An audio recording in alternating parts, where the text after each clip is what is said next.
Olá, bom dia. Nós pegamos o tema A Química dos Lantanídeos e nosso grupo é composto por mim, Natiele, pelo Patrick e pelo Rodolfo. Vamos lá. Os lantanídeos, eles são 15 elementos químicos, esses que está circulado ali em vermelho, que estão localizados na família 3B do sexto período da tabela periódica. Essa série de lantanídeos tem esse nome devido ao primeiro elemento da série, que é o lantânio. E a série vai de lantânio a lutércio. Essa série de lantanídeos, elas são posicionadas, como vocês podem ver, fora da tabela periódica, mas por questão de não desorganizar a ordem da tabela, que é por configuração eletrônica. Os lantanídeos possuem muitas características semelhantes, por isso que eles formam esse grupo. E uma delas é que eles possuem pelo menos sempre 6 níveis eletrônicos. Falando um pouquinho da descoberta dos lantanídeos. O cério, que é esse da imagem, ele foi o primeiro elemento da série dos lantanídeos descobertos, que foi em 1751, pelo mineralogista A.F. Cronstedt. E como falado anteriormente, essa série possui características semelhantes, né?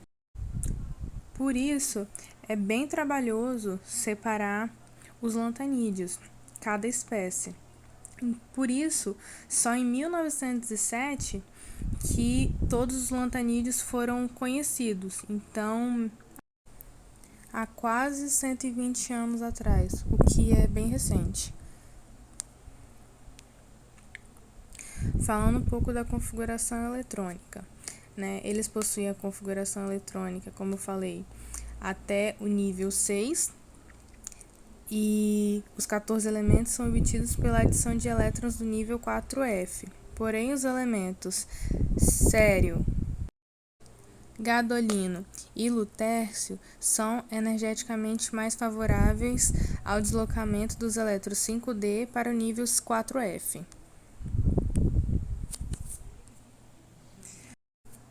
Sobre os estados de oxidação. Os elementos no estado mais 3 são os mais comuns e os mais estáveis também. Os lantanídeos praticamente possuem apenas esse estado de oxidação estável.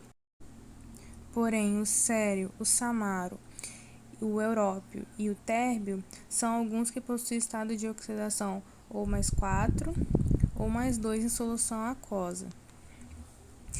Em relação à abundância dos lantanídeos na crosta terrestre, estes elementos eles não são raros na Terra, como por exemplo o cério, ele é quase tão abundante como o cobre, que é um dos mais abundantes na crosta terrestre.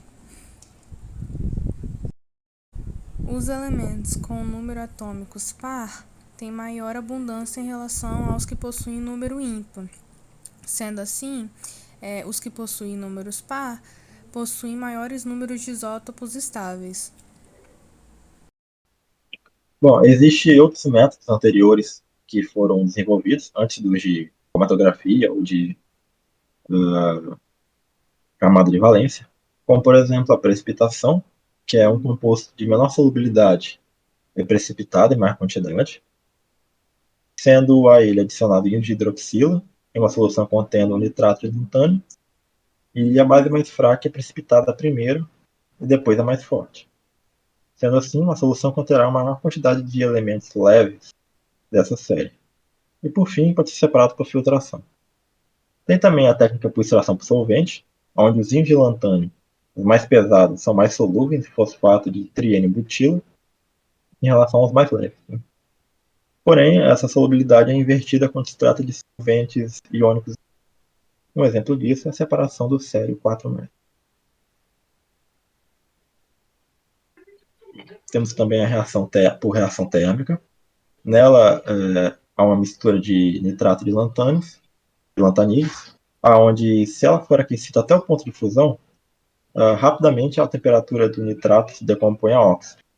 Então, esse óxido pode ser tratado com água e depois ele pode ser separado entre óxidos solúveis e insolúveis. depois faz uma filtração. E os óxidos insolúveis também podem ser dissolvidos depois em ácido nítrico para a conclusão do processo.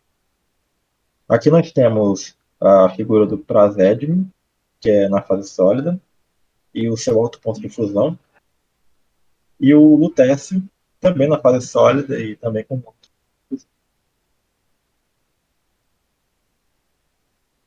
Bom, em relação à variação de valência, poucos lantanídeos normalmente formam íons estado 4 mais ou 2 mais. As propriedades desses íons são bem diferentes da do 3 mais, né? Então, para fazer essa separação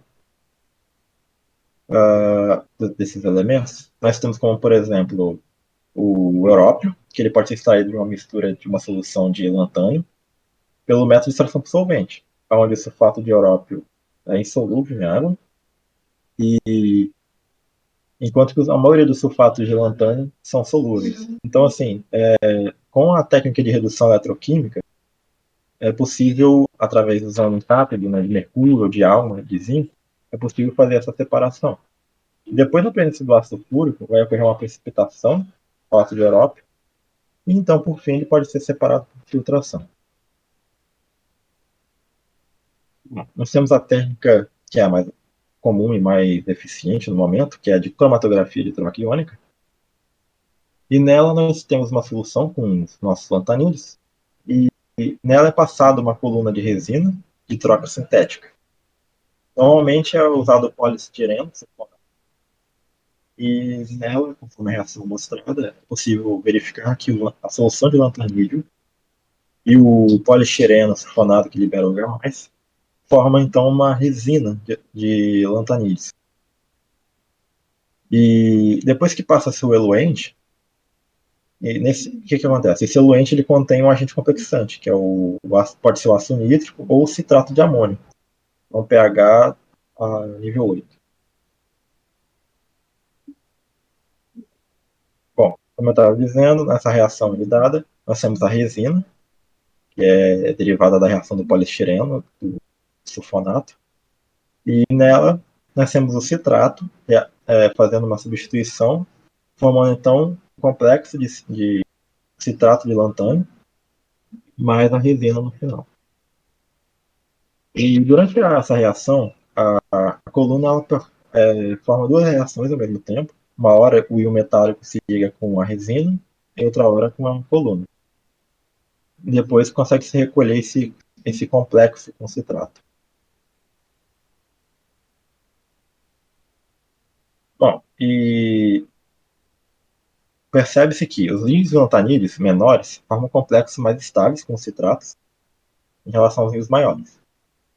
Isso justifica o fato deles saírem primeiro na coluna, enquanto que os íons mais pesados permanecem. Os restantes dos íons metálicos são separados em bandas de coluna, que são retiradas e depois coletadas em um coletor automático de frações. Com esse método, é possível separar cada um dos elementos, e ele pode chegar a uma pureza de 99,9% em uma única passagem.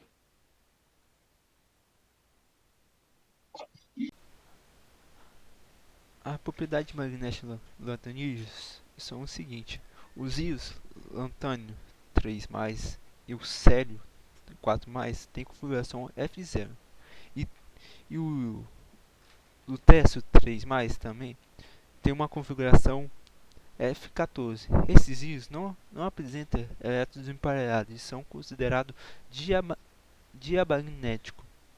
Todos os demais apresentam elétrons no estado F desemparelhados e são, portanto, paramagnéticos. Na tabela ao lado, podemos ver o momento magnético calculado e o medido.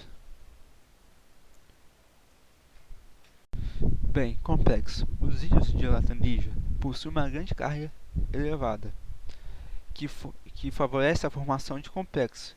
Contudo, os íons são relativamente grandes, que por consequência não tendem a formar complexos com facilidade.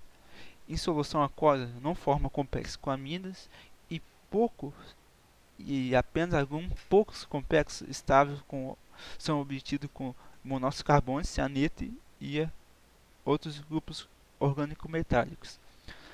Os rios mais comuns e estáveis são aqueles formados com agentes quilantes de oxigênios, tais como ácido acético, ácido oxálico, EDTA e acetilacetona.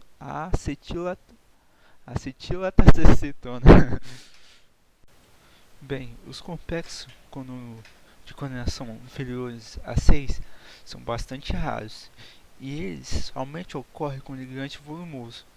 Aqui podemos ver na tabela ao lado 3 exemplos. Um de coordenação 4, que apresenta bastante um ligante volumoso, que tem estrutura tetraédrica. E dois exemplos de número de coordenação 6. Os números de coordenação mais comuns são 7, 8 e 9, resultando assim numa grande variedade de estereoquímicas. Aqui podemos ver na tabela vários exemplos. Já os complexos com número de coordenação 10 e 12 são formados pelos lantanídeos maiores e com agentes quilantes pequenos. Aqui podemos ver dois exemplos. Os lantanídeos começaram a ser utilizados para iluminação a gás, que era composto de óxido e zircônio. Devido a suas propriedades eletrônica, magnética, química e física, os elementos começaram a ser utilizados para a produção de materiais de alta tecnologia. Aqui podemos ver na figura ao lado a finalidade e quais são os elementos utilizados. Aqui no catálise automotiva são utilizados esses elementos. Eles são utilizados desde catalisadores, supercondutores, baterias que convertem luz em energia, memória de computador.